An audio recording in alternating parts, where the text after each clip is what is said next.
ইবাদতের মধ্যেই দুনিয়ার সফর শেষ হলো এক বৃদ্ধ মুসল্লির। প্রতিদিনের মতো নামাজ আদায় করতে মসজিদে গিয়েছিলেন তিনি, আর সেই নামাজই হয়ে উঠল তার জীবনের শেষ ইবাদত। স্থানীয় বাজারে কেনাকাটা শেষে এশার নামাজ পড়তে মসজিদে যান আবুল হোসেন তালুকদার। এলাকাবাসীরা জানান, নামাজের সেজদায় থাকা অবস্থায় হঠাৎ নিথর হয়ে পড়েন তিনি। নামাজ শেষে মুসল্লিরা কাছে গিয়ে সাড়া না পেয়ে তার মৃত্যুর বিষয়টি নিশ্চিত হন। উনি যে বাড়ি থাকে ওই বাড়ি আমি ওই মসজিদেরই নামাজ পড়াই, আমার সাথেই নামাজ পড়ে। কখনো কখনো আসে যে বাজার থেকে যাই, তুই আসবি, তোর পিছনে একটু নামাজ পড়বো, ভালো লাগে।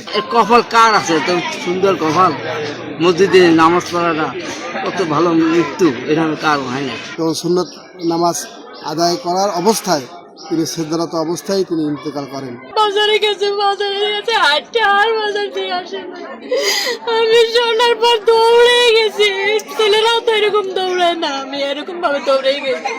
দৌড়ে যাইয়া যাই আমার বাবার আর ফেরত আনে ভাই।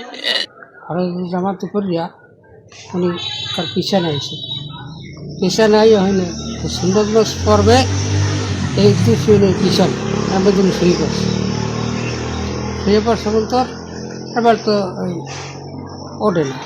তারপর সবাই আইসে আইয়া কইছে উনি ওরা মাঝে মাঝে বলে হার্টের ব্লক করছে করিয়া তখন বলতে একটু একটু একটু লাড়া দিয়ে না করে লাড়া দিয়ে এই এরপর লাড়া দেখা যায় নেই, নারী নেই।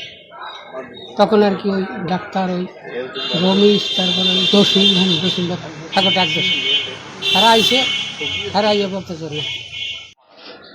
রোববার সকাল 11টায় জানাজা শেষে তাকে পারিবারিক কবরস্থানে দাফন করা হয়। তিনি ঝালকাঠির নলসিটি উপজেলার দপদপিয়া ইউনিয়নের তিমিরকাঠি গ্রামের বাসিন্দা। সময় সংবাদ, ঝালকাঠি।